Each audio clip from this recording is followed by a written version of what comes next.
With every new wild and ridiculous proposal or action by the Democrat Party, congressional Republicans continue to seek to expand the powers of the federal government. More proof of their agenda on this episode of The First Branch.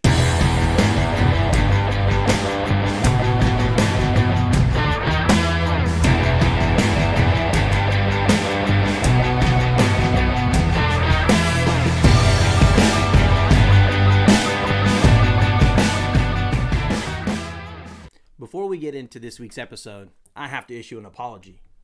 During the airing of our last show, Politically Unscripted, I accused Representative Dan Crenshaw of deleting a tweet in response to the SecDef's memo concerning transgender service members being allowed to transition while on active duty. In this tweet, he encouraged Americans to make noise rather than him going to Congress and fighting this decision with the Senate Armed Services Committee. He did not delete this tweet. I failed to exercise due diligence and confirm the deletion of this tweet. So I want to publicly issue my apology for misrepresenting the truth of his actions. If I'm going to be bold enough to hold our representatives accountable, then I have to be humble enough to admit when I've made a mistake. Now, if a conservative approach to problem solving with solutions achieved through honesty and truth is what you're looking for, then show your support for this channel by clicking that subscribe button and tapping that bell icon to be notified of when we post new content. And don't forget to give this video a thumbs up for us having the courage to speak the truth. So Major League Baseball has decided to not have the All-Star game in Georgia this year. Now this episode is not about to analyze their decision. Well, we will talk about just one aspect of their decision though. I don't agree with it, but I agree with their right to do it.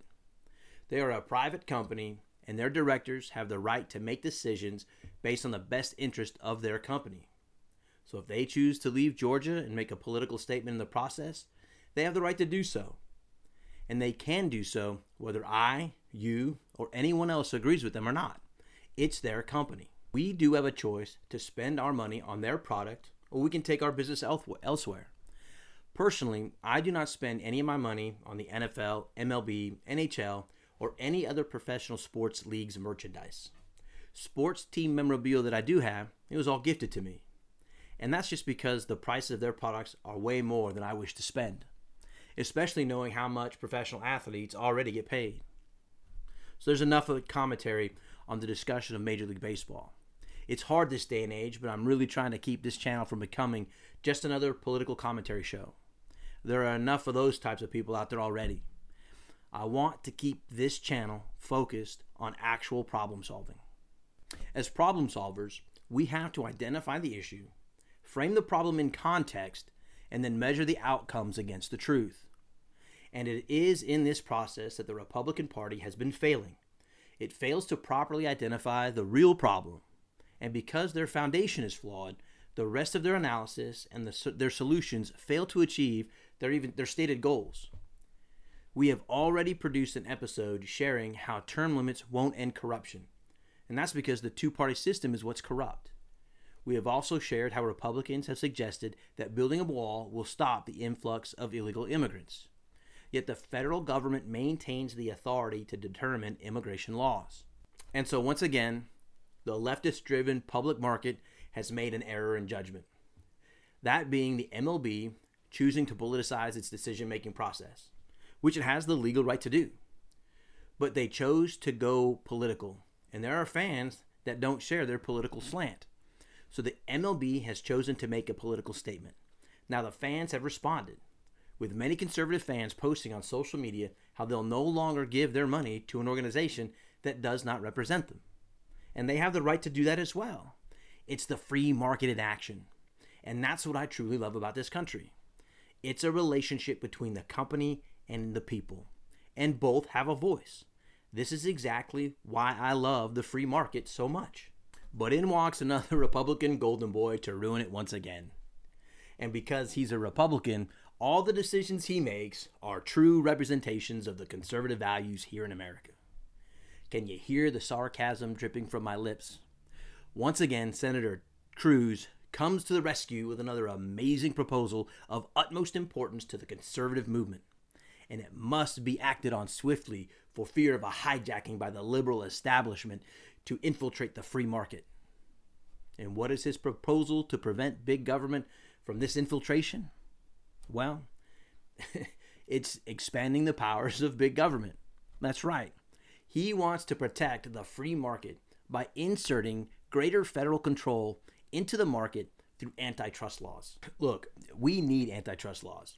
By no means am I saying Congress is wrong for enacting them. What I am saying is this, though. Once they enacted the law, their responsibility toward it was finished. Now it becomes the responsibility of we the people to hold those companies accountable for those actions based against those laws. And we do that through the court system. It is that checks and balance of power. It's what keeps people like Senator Ted Cruz from having the authority to expand those federal powers from the government in the first place. So when he posts tweets like this one right here that imply he's going to use federal power to force the behavior of a private company because its political views do not align with his by invoking enacted laws, prove his intent is not in support of limited government. Rather, he's willing to sacrifice limited federal authority, that foundational conservative principle, for the sake of the end result, holding MLB accountable for violating antitrust laws. Now, has Major League Baseball violated any of those laws? Well, there's some evidence to support that claim. But regardless, it's not the responsibility of the federal government to enforce it. They are the lawmakers. Now it's up to the judicial system to hold MLB officials accountable. The way we achieve our objectives is just as important as the objectives themselves. This truth is highlighted in Scripture, a reference we've shared many times on this channel before, and that reference being 1 Corinthians chapter 13, verses 1 through 3. And it states, "Though I speak with the tongues of men and of angels and have not charity, I am become as sounding brass or a tinkling cymbal. And though I have the gift of prophecy and understanding all mysteries and all knowledge, and though I have all faith so that I could remove mountains and have not charity, I am nothing. And though I bestow all my goods to feed the poor, and though I give my body to be burned and have not charity, it profiteth me nothing." I don't care if the end results in a conservative principle. If your means of achieving it violates the base principle, it profits nothing. Those are not my words, but the Lord's. This is a principle that is revealed in Scripture and it is written in natural law. Just because there is a violation of an antitrust law, it does not mean that the federal government gets to expand its powers and force companies into compliance. All that will result is the expansion of the federal government's control over its people. So what is the right way to solve this issue? Well, the answer is actually very simple. The hard part is convincing people to do the work. But the one who does the work will most certainly be handsomely rewarded. There is actually a precedent for this solution. And what is most ironic about this precedent is that it actually comes by way of Major League Baseball in the first place. I'm not going to go through an entire drawn-out history lesson of Major League Baseball on this channel. If you want to do the research, I encourage you to look up the lawsuit that was filed by the Federal Baseball Club against the National League, because it sets the standards for how this should be handled. And that standard is through the court system with another antitrust lawsuit filed against Major League Baseball. So how would this work? The easiest way to handle it would look like this. Since antitrust exemptions were granted to Major League Baseball by the Supreme Court, all that would need to be proven is that MLB is engaged in interstate commerce. And that's very easy to establish. Did any team within Major League Baseball sell any products from one state that was shipped to another? In this day and age of online shopping, this wouldn't be too hard to prove. So literally, all it would take is for a motivated conservative to file an antitrust lawsuit if they had lived in, well, let's say like New Mexico, and purchased a team jersey from the Arizona Diamondbacks. And if the MLB team then sent that product across state lines to the buyer, then paid league royalties to MLB for that sale, this is an example of how Major League Baseball is involved in interstate commerce. There's also another more direct route to this lawsuit as well.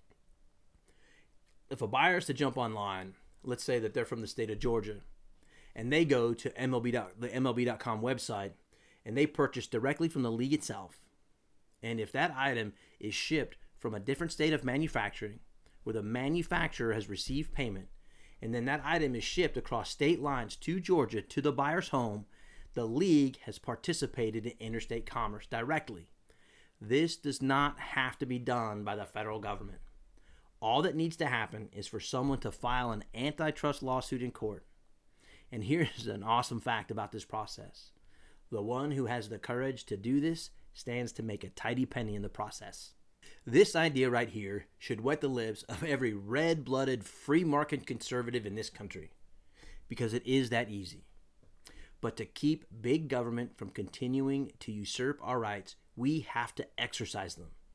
And politicians like Senator Cruz are counting on the fact that no American will actually have the courage to file a lawsuit against Major League Baseball. Do you want to know how prayer got kicked out of school? How do you think abortion was made legal? What process was used to get evolution to be taught in schools? So don't tell me this recommendation won't work. Just acknowledge you lack the courage.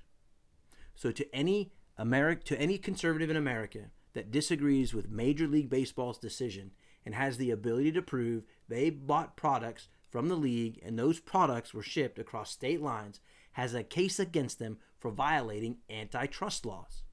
More specifically, the Sherman Antitrust Act. There are 4 things to take away from this episode. First, once again, Ted Cruz seeks a big government solution to achieve a conservative objective. Second, we have precedent to prove that these recommendations discussed in this episode can be successful. 3, it'll take someone with a tremendous amount of courage to file a lawsuit and fight it out in court against a very powerful league.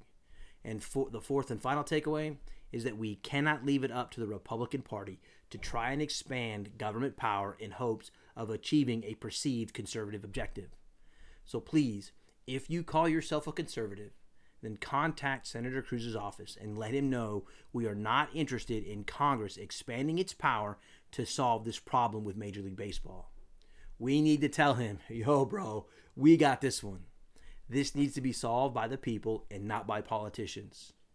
There are links below in the description to contact Senator Cruz to let him know how we feel. Again, I would like to thank each and every one of you for carving out some time from your busy schedules to support this channel. You are a blessing to us, and I hope we are as equally a blessing to y'all. Don't forget to like and subscribe and tap that bell icon. Have a great weekend, America, and God bless.